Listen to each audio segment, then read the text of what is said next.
Hello, so here is the CTE weapon balance video. There have been a lot of changes to the weapons in the latest patches.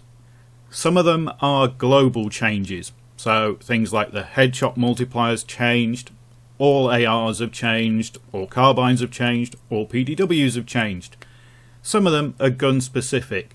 Now I'm not really going to go into the specific gun changes because there's a lot of them. But what I'm going to talk about is the general balance changes that they've made, what effect they're trying to get, and what effect they've actually got. In the background you're going to see some footage from the CTE servers. It's mainly me using my two favourite guns, so the M416 and the CZ3A1. This is basically so that I can compare these two guns with how they act on the normal servers. So at the end of the video I'll discuss these two guns in particular. The first thing to look at is the new headshot multiplier. This applies to all automatic weapons and it's been increased from 2 to 2.13. Now this may seem like a small change, but when you look at some of the changes that have been made to the weapons, you'll see why this is actually a very big change. It drags some of them into being two-shot headshot kills. The primary example of this is the 24 damage assault rifles. Their damage is increased to 24.5.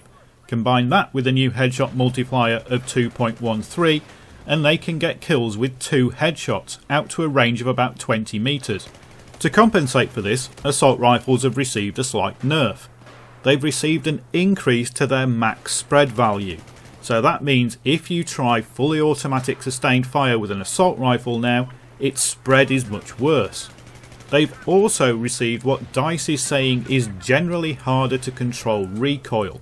Now I'm not going to go through the changes for every assault rifle, but they have been done in very interesting ways. If we take the M416 that I'm using now for example, they've slightly increased its left hand recoil, but they've slightly decreased its right hand recoil. This means it's a bit more balanced left and right, and that makes it a bit harder to predict where it's actually going to recoil to.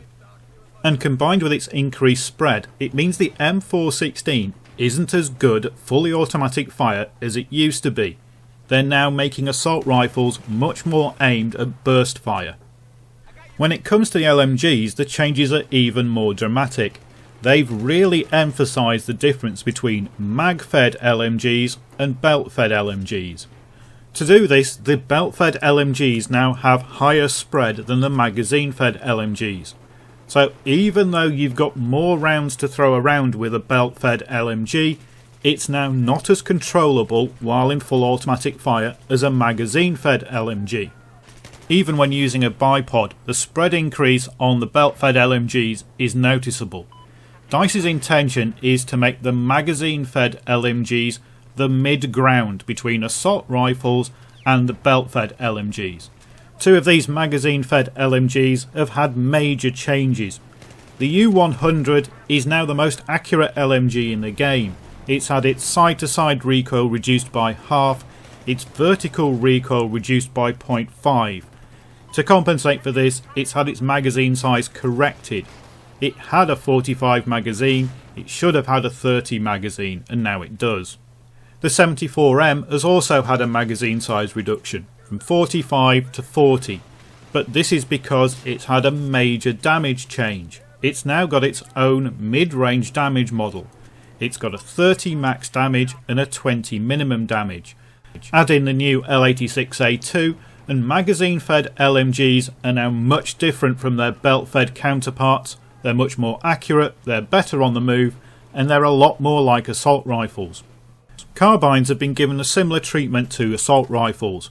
They've got more recoil and it's slightly harder to control recoil. Unlike the assault rifles, they didn't get a spread increase, so they're harder to control in terms of recoil, but fully automatic fire isn't going to give them the same disadvantage. And this has been done to place them more firmly between the assault rifles and the PDWs. And this becomes obvious when you look at the changes that have been made to those PDWs.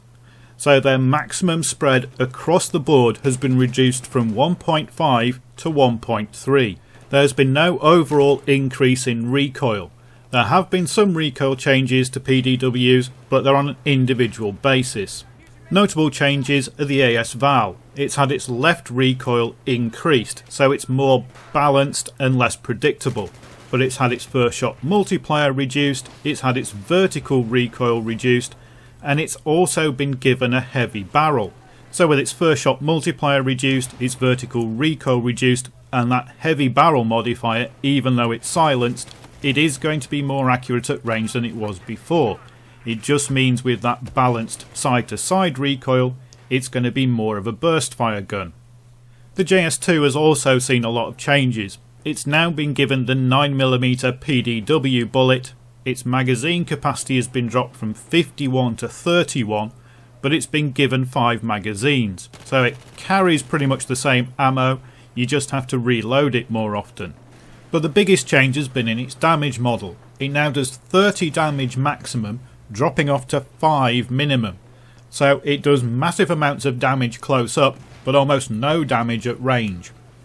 Now I mentioned that the JS2 now uses 9mm PDW rounds, and this is because previously the 9mm PDWs were modelled to use the pistol rounds, but because of the changes in suppression, those actual drop-off rates now are important and they've been given proper PDW stats. DMRs have also been given a higher maximum spread value, and they've also been given more recoil. Now this is to stop DMRs being so effective at counter sniping. They are still going to be a long range option, they're just going to kick more in between shots, and if you try and keep up a sustained rate of semi-auto fire, then the spread is going to increase more. That means they'll be less accurate while firing fast. But DMRs have also been given faster recovery from that spread. So if you fire off 3 or 4 shots, the spread starts increasing, give it a second, the spread will then drop back down again, so your next group of shots will be accurate. Another intention of these changes is to make the heavy barrel the option for the DMR if you want to shoot at long ranges. Because of the higher recoil and spread, if you put a heavy barrel on a DMR, its effectiveness at closer ranges is going to be reduced. But if you want to use a DMR at long ranges and are prepared to take time with your shots, the heavy barrel is going to be the best option. When it comes to shotguns, they've tried to make the spread less random. As we all know, that round circle you see when you're using a shotgun has no correlation to where the pellets are actually going to go, because shotguns spread pellets everywhere. What they've done for the semi-auto shotguns is reduce it a bit. For the pump action shotguns, they've reduced the spread while you're moving considerably. In some cases it's down to a quarter of what it used to be. This should make shotguns more predictable, and most of the pellets should actually go where you're firing. And finally that brings us to the pistols. So all pistols have had their minimum drop off range increased from 8 meters to 10 meters. This gives you a couple of extra meters of doing maximum damage, and it means that there's a couple of meters where they're not doing as much suppression. The automatic pistols and semi-automatic pistols have had a reduction in spread, but their maximum spread is now higher, so although individual shots and bursts are causing less spread, they can actually build up to having higher spread than they used to. The guns that benefit most from this spread reduction, the 93R and the G18, have seen magazine size reductions. Now this also better represents what the guns have in the real world. So the G18 now has 18 rounds in a magazine, and the 93R now has 16 rounds in a magazine. And finally we come to the Deagle and the Magnum, which have also had an ammunition nerf. They now get 1 magazine less. Now I know the Magnum doesn't technically have magazines, but it now gets 6 bullets less than it used to, and the Deagle gets 9 bullets less. I imagine that the Mare's Leg is going to get similar treatment because this is to stop people using them as primaries and to put them back to being secondary pistols. So that's the balance changes that are currently on CTE. Now they don't make a massive difference to the game, or at least they don't if you play the game properly. If you use a gun for what it's designed for, then you're not going to see a massive difference. If you run around with a gun and just full auto all the time, then your gameplay will suffer. By increasing recoil and spread pretty much across the board, they're rewarding players who take their time. If you aim, if you burst fire, then you will get rewarded for it. That increased headshot multiplier also rewards accuracy, but that doesn't mean that you have to be an aim down sights burst fire master. As you've seen in the end of this clip, I'm running around with a CZ3A1 hip firing at everything. I'm not aiming at anything, I'm just using a PDW's hip fire, because that's what a PDW is for, and that's what this balance change is trying to do. It's trying to give the guns the roles they were intended for.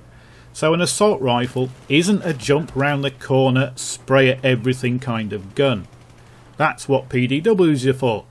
PDWs aren't for taking out people at mid-ranges. That's what assault rifles are for.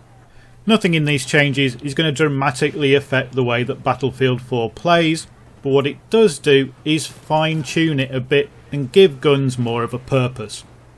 Thanks for watching.